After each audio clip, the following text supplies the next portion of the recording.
Hi YouTube, my name is Dolly and I have decided to start a vlog in regards to mine and my husband's TTC journey. I've been going on YouTube for several years now to hear other people's journeys, their stories, inspiration, their ups and downs, and it's really helped me a lot in that area. I also watch people do like families, tips and tricks, what works for them, what doesn't, makeup tutorials, pretty much a variety of things, but mostly other women going through infertility or TTCing as well. I was watching Mrs. French's the other day and she just said how she kind of did the same thing and felt like she wasn't contributing or giving back to the YouTube community. And I've kind of wanted to do this for a couple of years now, so I finally just bit the bullet and I said, what the heck? Maybe somebody else out there can get inspiration from my story. So this will probably be a two-part video.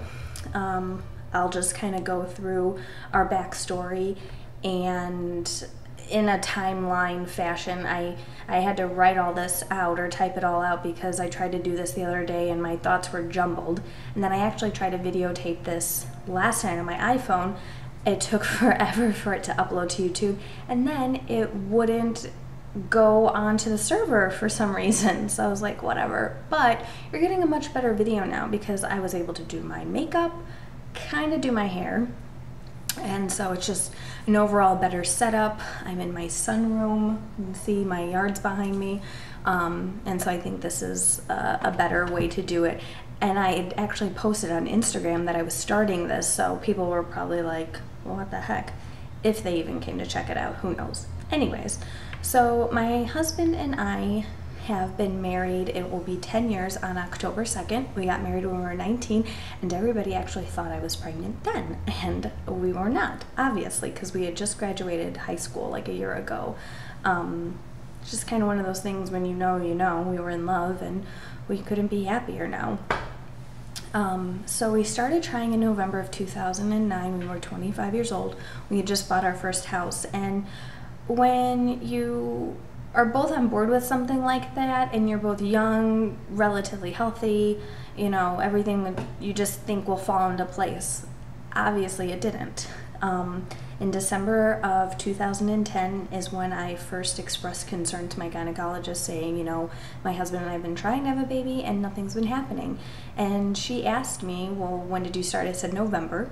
She said, well, you have to give it a little bit more time, because if this was like December or maybe January. And I said, no, we've been trying since November of last year. She said, oh, well, that could be an issue. I said, yeah. So I can't remember if they did the blood work in-house or if they sent me to who was at that time, or soon to be, my endocrinologist.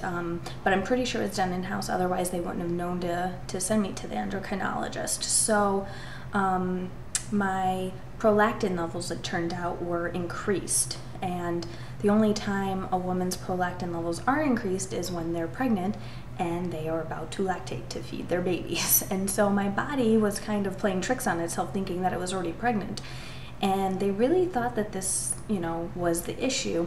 My levels at that time were about, I want to say, a 50s or 60, when the normal range should be like 15 and below. So I went to the endocrinologist. They confirmed the levels with blood work there as well, I believe, and then an MRI was ordered for me. And then I remember a couple weeks later getting the results of the MRI, and they had found a benign tumor on my pituitary gland, which the pituitary gland is very important in regulating your body's hormones, or at least one of the glands. And so that's what was kind of throwing things out of whack. So right away they prescribed me cabergoline, and I started taking that, and that did work. About a year and a half after that, they gave me another MRI, and it had shown that the tumor had shrunk. And then even before that, they had tested my levels, and my levels were down. They were where they needed to be. I wanted to say they were below a 12 or a 10. So that was good news. We went about a year to see if I could then get pregnant again with the help of this medication and my prolactin levels being decreased, and still nothing happened. So at the end of the summer slash fall of 2011, I had switched gynecologist at the referral of a coworker who had had really good luck. She was able to get pregnant, but she wasn't staying pregnant, unfortunately. And with the help of this new gynecologist, he was able to help her keep her pregnancies. So she thought that maybe he could try to do something or help me in that situation. So my husband and I agreed that I would go and see him. Very nice man. He, the one thing that he did have me do is get the, I think it's HCG test or the dye test, where they inject the dye into your uterus and then to your fallopian tubes, just to make sure that everything is correct and everything is flowing where it needs to be. And everything was fine, which in one way I was very grateful that that was the case, but then on the other hand I was like, okay, well, if that's not it, then what is wrong with me? And I'll never forget sitting in his office, and he basically told me, you know, I'm sorry, but there's nothing else that I can do for you. And I just started crying, and he went out into the hallway and told the nurses. I could hear him, he's like, don't charge her for this visit. I was like, oh my goodness, I'm broken, this is horrible. But another thing that he did was he actually gave my husband a referral to go get tested. The first test came back inconclusive, and the second test came back that he should not have any issues getting a woman pregnant, except for me, obviously. So that was kind of during that time.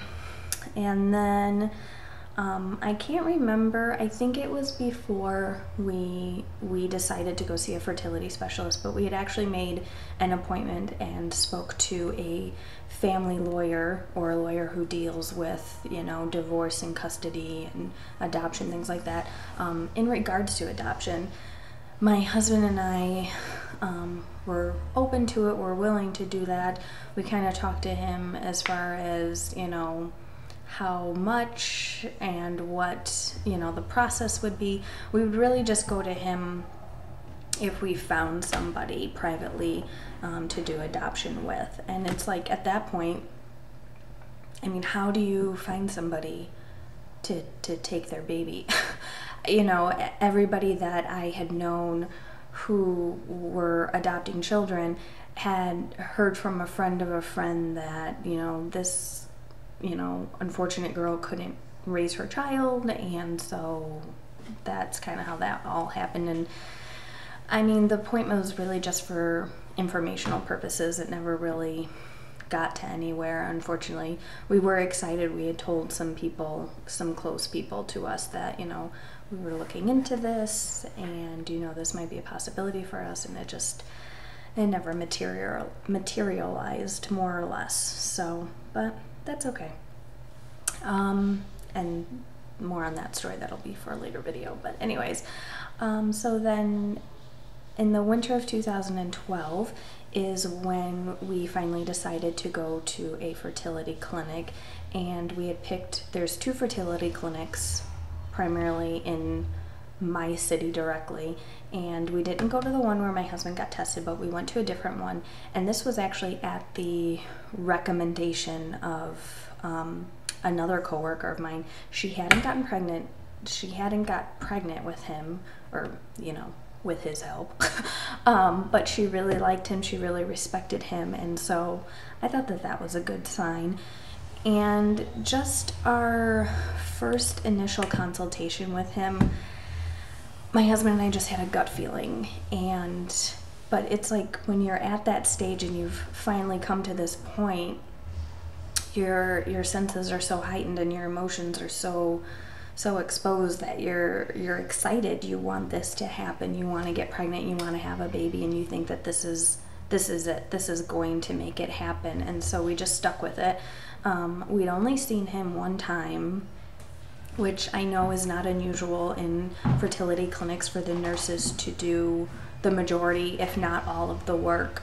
But every time I talked to them on the phone, they didn't seem very confident in what they were telling me.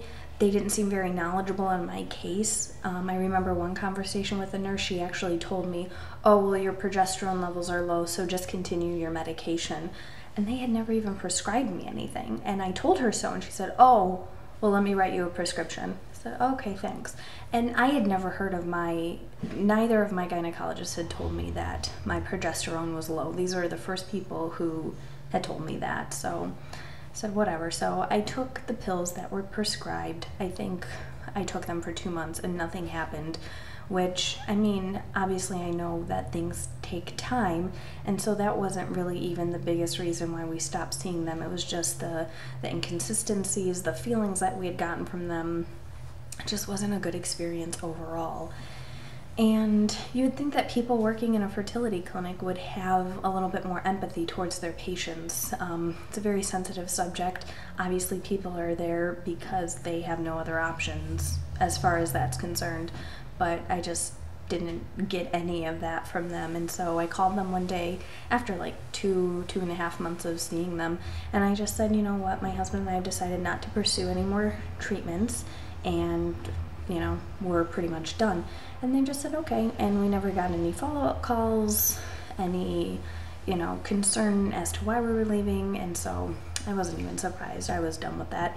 And unfortunately, for those 2.5 months, we accumulated over $2,000 in medical bills, and we'll be done this December paying that off. So that wasn't really too much fun. So I'm going to end the video here. There is more, and there'll be a part 2 to this, so hold on. Thanks.